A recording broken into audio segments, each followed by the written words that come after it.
Satkhira visa অফিসের সামনে সড়ক দুর্ঘটনায় নিহত প্রভাষক সূর্যকান্ত রায়ের গ্রামের বাড়িতে চলছে শোকের মাতম, সেই সাথে চলছে শেষকৃত্যর প্রস্তুতি।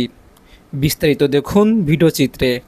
এই মৃত্যু আমরা কখন না দেখি আমাদের খুব খারাপ লাগছে যে আমাদের ভাই, সে আমাদের গ্রামবাসী, খুব ভালো ছেলে, খুব মারাত্মক। সে এত ভালো ছেলে, আসলে কারোর সাথে কোনোদিন জ্ঞান করতো না। ওর মতন ছেলে হয় না। ও যখন বাড়ি আসে বৌদি বৌদি করে ডাকতো, বৌদি কেমন আছে,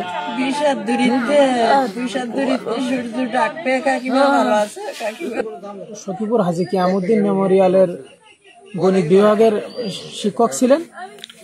উনি গতকাল দুপুর আনুমানিক 2:35 নাগাদ সাতক্ষীরা ভিসা অফিসের সামনে রাস্তা ক্রস করার সময় অজ্ঞাত একজন মোটরসাইকেল চালক তারে সরাসরি আঘাত করার পরে উনি রাস্তাতেই পড়ে যান এবং সেখানে আমরা সিসিটিভি ফুটেজ অনুযায়ী যেটা দেখতে পাচ্ছি, উনি ওখানে সেন্সলেস অবস্থায় পড়েছিলেন। পথচারীরা ওনাকে সহযোগিতার মাধ্যমে মেডিকেল কলেজে হাসপাতালে নিয়ে যাওয়ার পরে কর্তব্যরত ডাক্তার ওনাকে মৃত ঘোষণা করে। বড় ভগ্নিপতি। তো আমি কাল দুপুর 2:30 নাগাদ, 2:30টার পরপরই ফোন আসে, আমি সংবাদ পাই যে আমার ভগ্নিপতি অ্যাক্সিডেন্ট করেছে। কিন্তু তখন আমি জানতেও পারিনি যে উনি মারা গেছেন। তো পরবর্তীতে আমার বড় বোনের ফোন থেকে ফোন দিয়ে ওনার কলিগ বলেন যে দাদা মারা গেছে, আপনারা যে যেখানে আসেন এক্ষুনি আসেন। তো সেই খবর পেয়ে আসি সাতক্ষীরা মেডিকেলে। এসে দেখি যে সত্যি উনি মারা গেছেন রোড অ্যাক্সিডেন্টে। সাতক্ষীরা ভিসা অফিসের সামনে নামছিলেন বড় বোনের ভিসার খবর নেওয়ার জন্য। তো রাস্তা পার হওয়ার সময় অনেকক্ষণ দাঁড়িয়ে রাস্তা পার হওয়ার জন্য চেষ্টা করছিলেন। রাস্তা পার হওয়ার সময় একটা মোটরসাইকেল এসে ওনাকে খুব স্পিডের সঙ্গে সামনে করে নিয়ে অনেক দূর নিয়ে ফেলে দেয়। তো সেখানে আশেপাশের যারা লোকজন ছিলেন ওনারা চেষ্টা করছিলেন তাকে নিয়ে হাসপাতালে আসার জন্য। তো ওনারা যেটা বললেন যে কিছুক্ষণ পরেই উনি মারা গেছেন আর কি।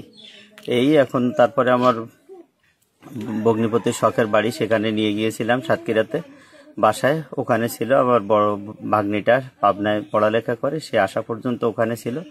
রাতের বেলা আমরা এখানে নিয়ে এসেছি গ্রামের বাড়িতে। তো এখন আমরা দাহ কাজ সম্পন্ন করব কিছুক্ষণের ভিতরে।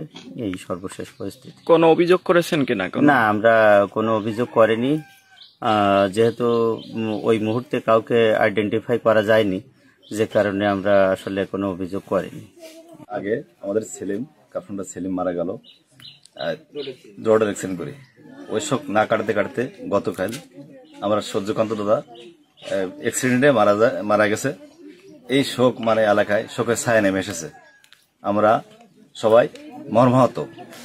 আমাদের পার্শ্ববর্তী পার্শ্বমারিয়ার কাফরুন্ডা খুব নিকটে এলাকায়, খুব এলাকার মানুষ খুব এর ভিতরে আছে, আতঙ্কের ভিতরে আছে। আমার 2 ইয়ার সিনিয়র ছিল। আমি যখন পার্শ্বমারি মাধ্যমিক বিদ্যালয় পড়ি, আমি যখন ক্লাস 6 পড়ি, উনি তখন ক্লাস 8 পড়ে। উনি খুবই ভালো মানুষ ছিল। উনি সাতক্ষীরা দেপাটা সখীপুর কলেজে গণিত বিভাগের প্রফেসর ছিল। আমার জানা মতে সে কখনো রাস্তার মাঝখান দিয়ে কখনো যেত না। খুবই সিমসামভাবে জীবনযাপন করতো, খুব সরলভাবে। হঠাৎ কালকে আমি দেখলাম যে শুনলাম 2-3টার সময় সে রোড অ্যাক্সিডেন্টে মারা গেছে।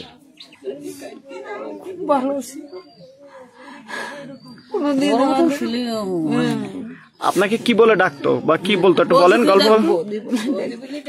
উনি খুব ভালো, আমরা একসাথে চলাফেরা করতাম। ওই একটু ঠিকঠাক চলতো, সেফসাপ, সবসময় জন্য পরিষ্কার পরিচ্ছন্ন, কাউকে জ্ঞানদাম কখনো করতো না। আমাদের পদ্ধতি বললো যে কথা, উনি মৃত্যুর ভয়তে চলার ভয়তে কোনো সময় গাড়ি কিনতো না। গাড়ি না কিনে পায়ে হেঁটে চলতো, রাস্তার কানাতে চলতো। তাই আজকের বিধাতার কি নিয়ম, গতকাল যে ফুটে বসে আপনারা সব দেখতে পাচ্ছেন তার মৃত্যুটা কিভাবে হলো। আজকে সেই মোটরসাইকেল তার মৃত্যুটা হয়ে গেল। তা আসলে খুবই ভালো ছিল, খুব ভালো মানের মানুষ ছিল। সে সাতক্ষীরা তার 2 সন্তান, তার 2 মেয়ে, ছেলে পুত্র সন্তান না। তার আসলে তার মৃত্যু থেকে সবাই কিন্তু মর্মাহত। গ্রামে পার্শ্ববর্তী ছেলে ওই মৃত্যু মোটরসাইকেলে, আমরা যারা মোটরসাইকেলে ছেলে মেয়ে মানুষ করছে তারা যেন সবাই আমরা সতর্ক থাকি, ছেলে মেয়ে সবাই যেন ভালোভাবে চলতে পারে, সেই উপদেশ যেন আমরা দিই। কিন্তু এই মৃত্যু যেন আমরা কখন না দেখি। আমাদের খুব খারাপ লাগছে যে আমাদের ভাই, সে আমাদের গ্রামবাসী, খুব ভালো ছেলে, খুব মার্ফান্ত, সে একটা এত ভালো ছেলে, আসলে কারোর সাথে কোনোদিন জ্ঞানদান করতো না। ওখানে যেখানে থাকে সাতক্ষীরা বাড়িতে আমরা তার শুনেছি ওখানে ধর্ম অনুষ্ঠান সবই পরিচালনা করতো। তারপরে হিসাব মিশা খুব কড়া, তিনি কারো মেরিটে খাননি, খুব সৎভাবে চলতো, খুব ভালো ছেলে। কিন্তু এই শোকের জন্য আজকে আমরা সেখানে মারমতো আমার গ্রামবাসী এসেছি, তার শ্রদ্ধান করবো। তাই করতে গিয়ে আমরা চাচ্ছি না যে অল্প বয়সে শ্রদ্ধান আমরা করতে পারবো কিনা, আমাদের মনে কষ্ট লাগছে আমরা থাকবো কিনা। এই কি বলবো, এরকম যেন কোনো দুর্ঘটনা না ঘটে। এই যে মোটরসাইকেল অ্যাক্সিডেন্ট আমরা ফটো বেশি দেখছেন, সবাই দেখা যাচ্ছে কিভাবে অ্যাক্সিডেন্ট হলো, এটা কিছু বলার নেই। তো যাই হোক, তার মৃত্যু আমরা কামনা করি, তার শ্রদ্ধা আমরা যেভাবে শেষ করতে পারি।